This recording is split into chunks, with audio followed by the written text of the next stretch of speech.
I am getting sick and tired today of this runaway impression on social media and around the country through the media that somehow the Detroit Lions got robbed in that football game. I do not think they got robbed in the football game. I do not think that the Dallas Cowboys cheated their way to winning the football game, because I'll tell you this, even if the refs had gotten both those calls, quote unquote, right, if they had called both penalties on Anthony Hitchens and then on Leary for holding Sue, if you call them both, my Cowboys still would have figured out a way to win that football game. And I'm sick.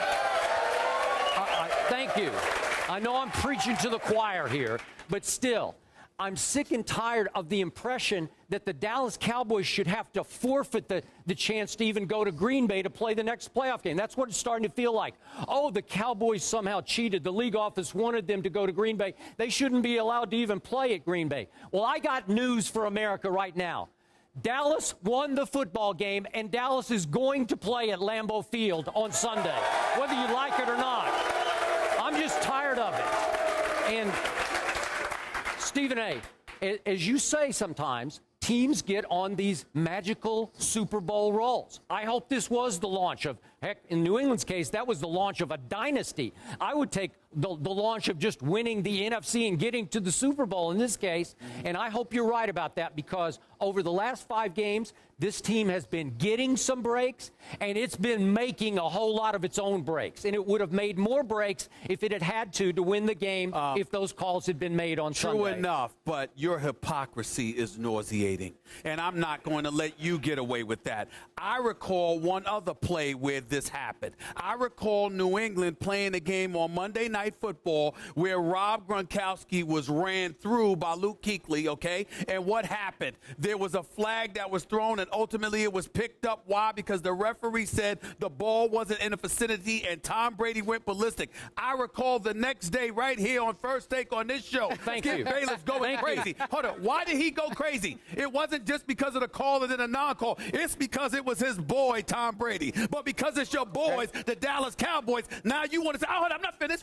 I got this. We'll get to you. The point is, now that it's not Tom Brady, but it's your crew, the Dallas Cowboys, you're getting sick and tired. You're sick and tired of everybody. And by the way, that would include our President of the United States, Barack Obama, who also spoke about it. He had some. Yeah, you know why he spoke about it? He was in Detroit. No. That's what he was in Detroit. What's he going to say? He's a politician. He's on his way to Wayne. He's going to visit Ford Motor Company.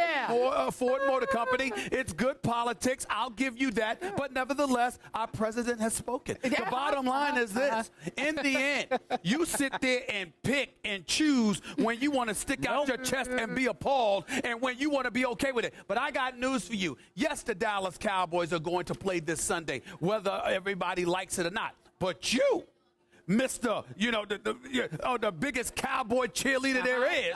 You're sitting up there. You're sitting up there, and you forget the fact that you brag repeatedly about the Cowboys being America's team. So if the Cowboys are America's team, then wouldn't it make sense that there are some people out there who would adopt a conspiracy theory because they're America's team, because they're so popular, because everybody loves them so much, or everybody loves to hate them so much that we want to watch them? Could that not have factored into the equation? I'm not saying it did, but the point is you can't have it both ways, Skip Bayless. They're either America's team or they're not. And if they're America's team, then it stands to reason that there is something to this that you can't ignore. But we will find out Sunday, won't we? I rest my case.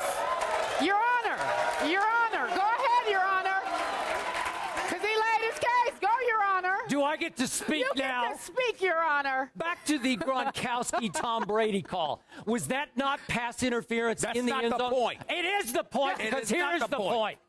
That play decided the football game. It was at the end of the game. If you call interference, New England wins the game at Carolina on Monday Night Football.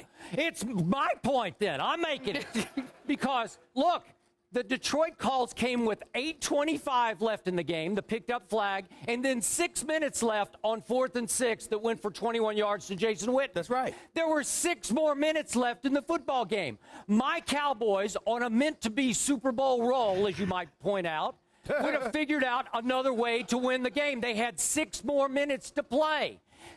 Everybody had more chances to pull off more plays. And by the way, I will bet you in the Detroit game, I could take the film right now and I could pour over it, and I'll bet you I could find 2 or 3 calls that the Cowboys should have gotten in that game and did not get. And I could send them to the league office and say, what do you think, league office? And the league office would say, you know what, Skip, you're right about that. Yeah, that's right. But the flip side to it is that that's not the argument I'm making. The argument I'm making is that you were so appalled when it worked against your guy, but not that it's working the game. No. I'm saying you. This is me and you, baby. This first day. All right. We ain't something. This is you and I. I'm saying you were appalled when it was Tom Brady, but now that it's your boys that you're favoring, you're not appalled. No, it's not. That's my point. You know what I would have done on Monday morning?